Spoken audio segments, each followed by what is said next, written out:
Penamaluru MLA Parthasarathi టీడీపీలో చేరనున్నట్టుగా తెలుస్తోంది. Penamaluru assembly స్థానం నుండి వైసీపీ టికెట్ ను మరొకరికి కట్టబెట్టడంతో ఆయన గత కొంతకాలంగా అసంతృప్తితో ఉన్నారు. దీంతో పార్థసారథి టీడీపీలో చేరనున్నట్టుగా సమాచారం.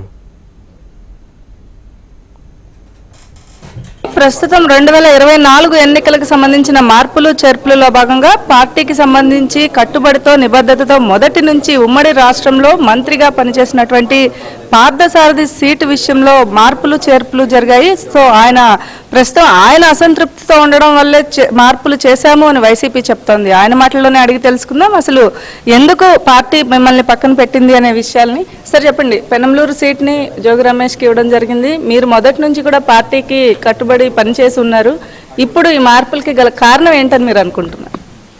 మీరే చెప్పారు కదా, అసంతృప్తి ఉంటే మూలంగా ఇవ్వలేదని పార్టీ చెప్తుందని చెప్పేసి. ఆ అసంతృప్తి కారణం ఏంటో కూడా ఆలోచన చేయాల్సిన అవసరం ఉంది.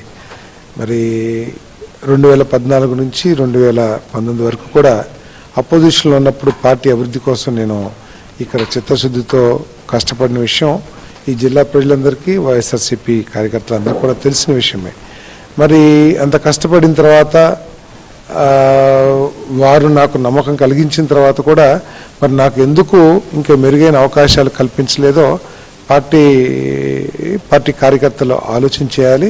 బహుశా నేను అనుకుంటున్నా ఏంటంటే పత్రికల్లో చూస్తున్న వార్తలను బట్టి మరి ప్రతిపక్ష నాయకుల్ని లోకేష్ గారిని, పవన్ కళ్యాణ్ గారిని లేదా చంద్రబాబు గారిని దుర్భాషలు ఆడకపోవటం కానివ్వండి, లేకపోతే వాళ్ళ మీద దౌర్జన్యంగా చేయలేకపోవటం కానీ ఒక బలహీనత ఏమో, అది ఒక అనర్హతగా తీసుకుని ఏమన్నా నాకు ఇవ్వలేదేమని చెప్పేసి నేను భావిస్తాను. సర్వేలలో మీకు పెనమలూరులో నెగిటివ్గా వచ్చింది, అందుకే మీ సీటు మార్పు చేశాము అని కూడా వైసీపీ నాయకులు అంటున్నారు. దీనికి నిజంగా పెనమలూరులో మీకు నెగిటివిటీ ఉందని మీరు భావిస్తున్నారు? ఓకే, ఉండొచ్చు, దాంట్లో ఏముంది. సర్వేలో జోగి రమేష్ గారికి బాగా ఉంటే జోగి రమేష్ గారికి నాకు బాగాలేదని చెప్పేసి కనుక పార్టీ అనుకుంటే ఓకే, నేను దాన్ని ఏమి కాదన్నాను. కానీ పార్టీయే మరి సర్వే రిపోర్ట్స్ ఇచ్చి మీకు బాగుందని చెప్పేసి లిఖితపూర్వకంగా సర్వే రిపోర్ట్స్ అన్నీ కూడా మాకు ఇచ్చారు. మరి అప్పుడు బాగున్నది ఈ 2 నెలల్లో ఎందుకు బాగోలేదు? పార్టీ వ్యవహారం మూలంగా బాగాలేదా, పార్టీ కార్యక్రమాల మూలంగా బాగాలేదా, పార్టీ నిర్ణయాల మూలంగా బాగాలేదా? ఒకసారి ఆలోచన చేయాలి.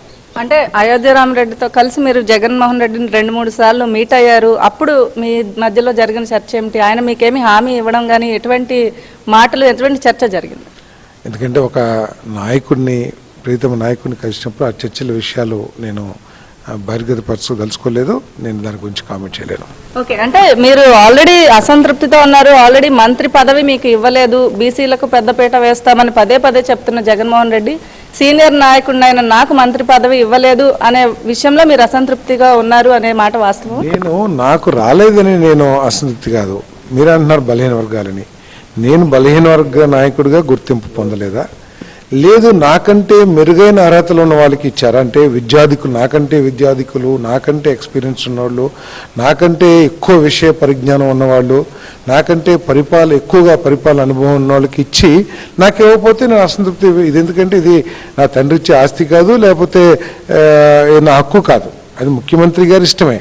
కానీ ఆ ఇష్టం కూడా, లేకపోతే ఆయన నిర్ణయం కూడా నాకంటే మెరుగైన వాళ్ళకి, నాకంటే విద్యాధికులు, నాకంటే ఎక్కువ విషయ పరిజ్ఞానం, నాకంటే ఎక్స్పీరియన్సు, నాకంటే పరిపాలన అనుభవం ఉన్న వాళ్ళకి ఇస్తే నేను ఆలోచన చేయాల్సిన అవసరం లేదు.